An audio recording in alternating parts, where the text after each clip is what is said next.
আল্লাহ সবচেয়ে বেশি কোন ইবাদত করতে বলছে? একটি ইবাদত কেবল, আনলিমিটেড, সেটা হলো জিকির। জিকিরের কোনো কি নাই, পরিমাণ নাই।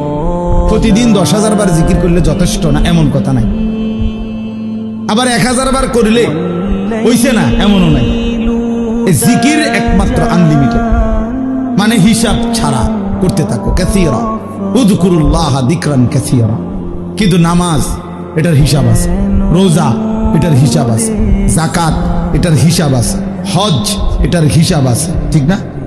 মানে শুরু আছে, শেষ আছে, নির্ধারিত সময়সীমা আছে, নির্ধারিত পরিমাণ আছে, নির্ধারিত পরিমাণ। ফরজ 4 রাকাত, আপনি 4.5 রাকাত বললেন, কথা বুঝছেন? কিন্তু জিকির একটি ইবাদত যেটা জবান দিয়া বান্দা করে, এটা পরিমাণ নির্ধারণ না। তো আল্লামা ইমাম ইবনুল কাইয়িম রাহমাতুল্লাহ আলাইহি বলে যে আল্লাহ তাআলা জিকিরকে হিসাব ছাড়া আনলিমিটেড বলছেন। করতে থাকো, করতে থাকো, বাড়াইতে থাকো, বাড়াইতে থাকো, কাসীরা কাসীরা, বাড়াও বাড়াও বাড়াও, আরো আরো আরো। তো আল্লাহ তাআলা এই জিকির করার জন্য যে জিহ্বাটা দিবেন, যে অঙ্গটা, এটার নাম জিহ্বা। তো এটা বানাইছেনও আল্লাহ তাআলা এমন, যেটা করতে বলছেন আনলিমিটেড, এটা করার জন্য এমন একটি অঙ্গ দিছেন, এটাই একমাত্র মানব দেহের অঙ্গ, যেটা একই সাথে লক্ষবার কোটিবারও ব্যবহার করলেও এটা কোনো অসুবিধা হয় না। কিন্তু সমপরিমাণ না, তার কাছাকাছি যদি অন্য কোনো অঙ্গ দিয়া কোনো ইবাদত বান্দা করত, সে পারত না।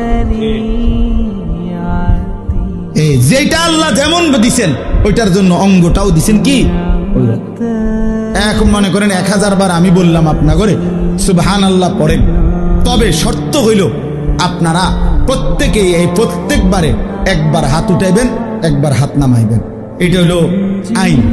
জিকির করবেন কয়বার? 1000 বার। তবে প্রত্যেকবারে কি সুবহানাল্লাহ সুবহানাল্লাহ সুবহানাল্লাহ সুবহানাল্লাহ, এমনি আমনি উড়াইয়াছেন, নামাইয়াছেন।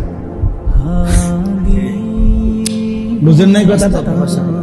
100 বারের পরে, 50 বারের, 60 বারের পরে আপনি হুজুর ফিসা দিয়ে ফেটেন আমাদের খবর, আপনি জিকির আমনে করেন, আপনি আমার একটা আকাম ধরাই দিচ্ছেন। আমি জিকির করবো জিহ্বা দিয়ে, আপনি আমার হাতিটারে কীর্তন লাগতাম, আমি আমার দ্বারা হাত চলে না, ঠিক কিনা বলেন? এই হাত কি হয়ে যাবে? অবশ্যই, মানে এটার পারতেন না, আপনি এতক্ষণ পারতেন না। অথচ বুজুর্গানে দিন 24,000 বার জিকির করতো, 12,000 জিকির করতো। ইমামে রব্বানি হযরত মাওলানা রশিদ আহমদ গাঙ্গুহি রাহমাতুল্লাহ আলাইহি শেষ বয়স, যখন চোখ দিয়া পানি পড়ে, যখন বয়স হয়ে গেছে, দুর্বল হয়ে গেছে, আল্লাহর কসম কিতাবে আছে, উনি শেষ বয়সে বলছে উনার ভক্তদেরকে